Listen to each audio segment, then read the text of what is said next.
Hello everyone, Brian here with another game of Modern Warfare 2. This is Ground War Domination on Overgrown.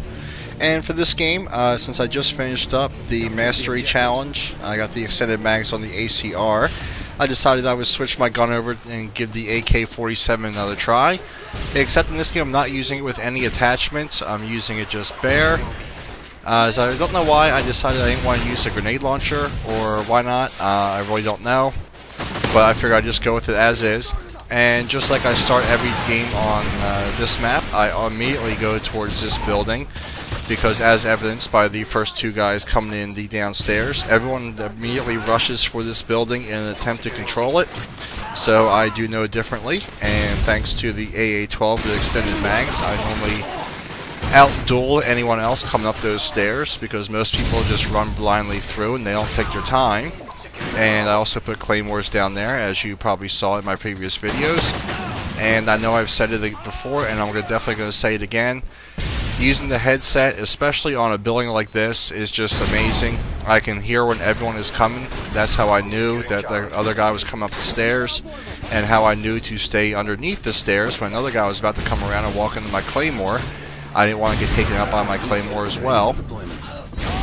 And just that quick, we're down 8-0, 7-0. That quickly I get my first Predator missile, and I'm off to an amazing start for this game. And I see an enemy here about to take C, and I don't think I'm ready to let them do that just yet.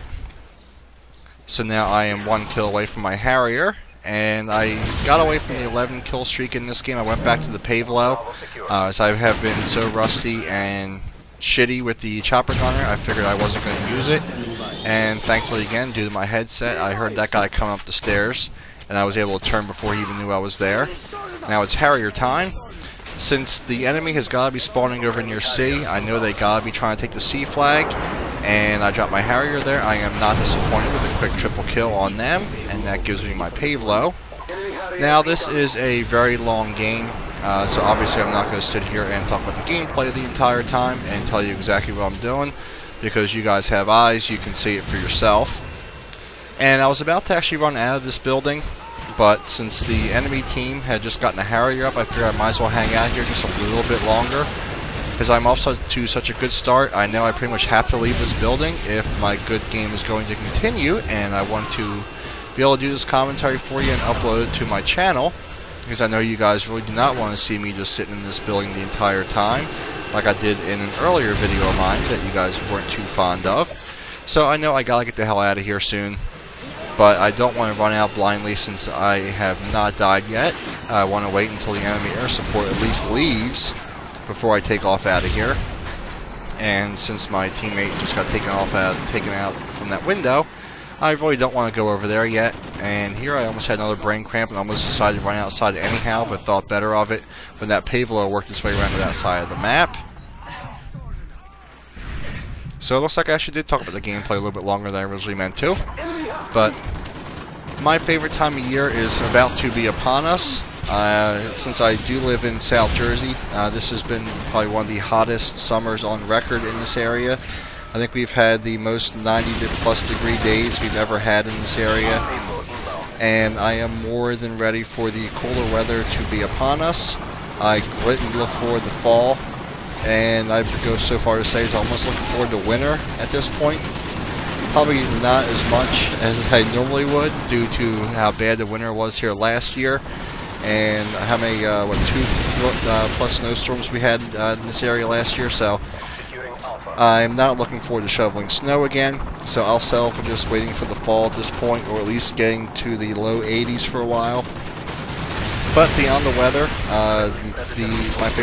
my favorite time of year being is sports season is back. Football begins this Sunday, or at least real football does. I don't count preseason, that's just garbage. A lot of those guys are going to be pumping my gas or working the drive-thru at my local McDonald's shortly, if they're not already applying. But football season begins in earnest on Sunday. Obviously, being from South Jersey, I am a Philadelphia fan of 3 of the 4 sports, because I am not a big basketball fan. So I guess I might as well tell you why I'm not a basketball fan first, since I'm not really going to talk about basketball after this.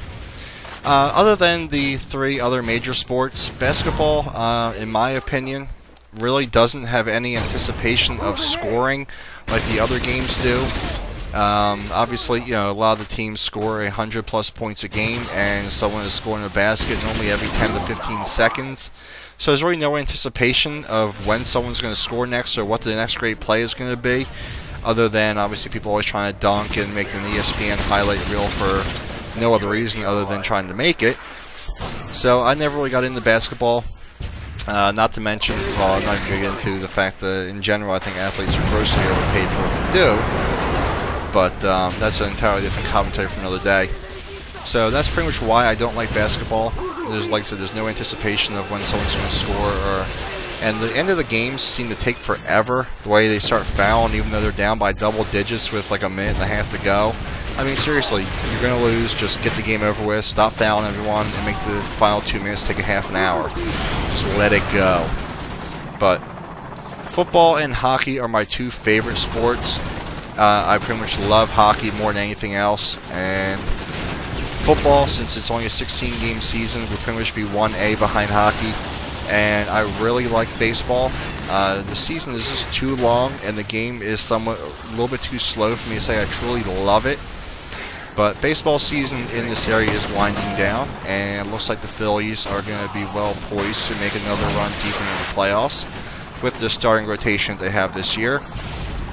I really had wished Ruben Amaro had not traded away Cliff Lee, but I know that story has been talked about to death, so I'm not going to go into that again, but at least he amended for his mistake a little bit by he picked up Roy Oswalt. And as long as Cole Hamels can keep pitching the way he has, and if the Phillies bats can ever come around and give him some run support, they have a top 3 that's probably the best in the National League, in my opinion, and they could very well be looking at their 3rd straight World Series appearance.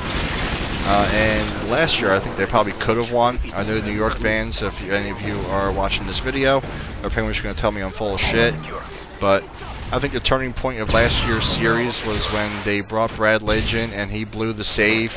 I don't remember exactly which game number it was, but if the Phillies could have won that game, I think the series would have turned out a little bit differently. But I really can't complain too much. Obviously, we won the World Series the year before. So...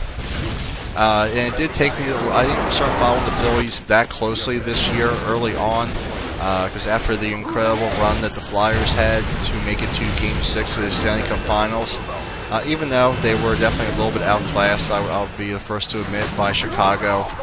I'm not a big fan of Phillies goaltending whatsoever. I think he played very admirably, but he is not the type of goaltender I want going into the Stanley Cup Finals again next year if we do happen to make it back. But with that heartbreaking loss, because like I said, hockey is my true first love. Back before I started having some back problems, I did play roller hockey in a couple leagues and whatnot. So I did play it a lot as well. I didn't just watch it on TV. I used to play a lot of sports before I started having back problems. But so I did take, like I said, it did take me a little while to get over the Flyers losing the Stanley Cup Finals. I mean, you put so much emotion into a run like that. Especially after they came back from 3 games down, 3 games to none against Boston. I mean, that was amazing. I remember during the playoffs, I normally drag my wife to our local Hooters to watch the hockey games, have some wings, pound down some beers. And I remember we went to go see that Game 7 against Boston. And when the Flyers got down even 3-0 in that game, I was just so mad and disappointed and borderline heartbroken that they were going to blow it. That I kept saying, alright, if Boston scores 1 more goal, we're leaving. And then the Flyers scored, and I said, alright, if Boston scores the next goal, we're leaving. And I was really ready to give up. I know some of you are probably going to rip me for that as well, being a Fairweather fan, but it was just really disappointing to see how the game was turning out at that time. Little did I know, thankfully we did stay, because the Flyers did come back and win that, so they obviously did proceed to the next round of the playoffs. So I probably did that playoff round a little bit backwards, but you guys know what I'm talking about if you are sports fans. And since I covered hockey now, let's move on to football, since that does start this Sunday. The Eagles.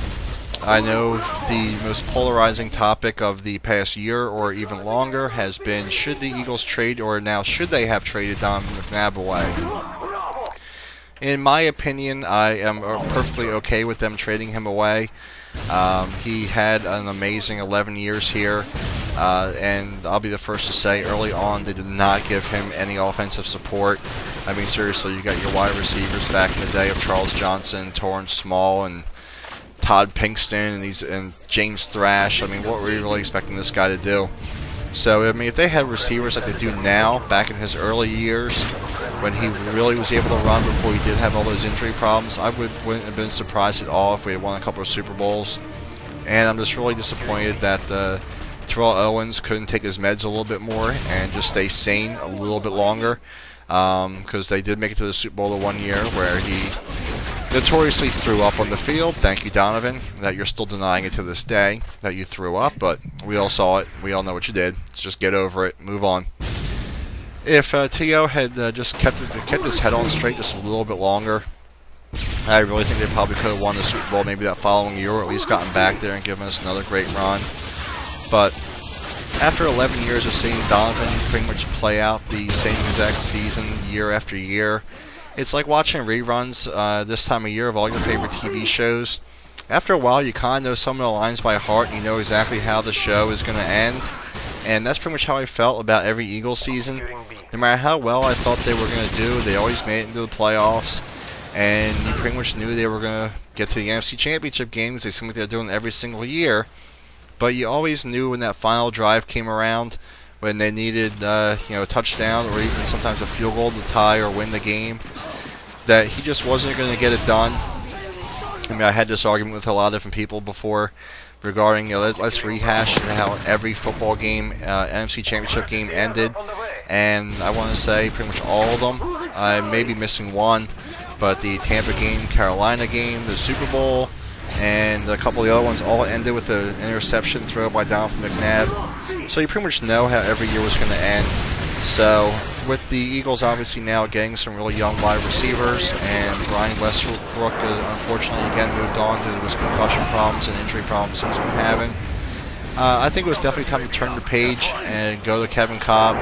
Whether he turns out to be the right quarterback, only time will tell. But you at least gotta let these kids grow together. I mean, what would be the point of bringing Donovan back and having all these guys play in their formative years in the NFL under him, going to have to learn to play with another quarterback later when Donovan truly was 100% finished? Just take your lumps and do it now. And that being said, I mean, I'm not really going to be overly disappointed if the Eagles don't make the playoffs. That may sound strange as well, coming from a true fan, but I'm just really looking forward to watching something different and seeing these guys grow together and seeing what the next era is going to bring.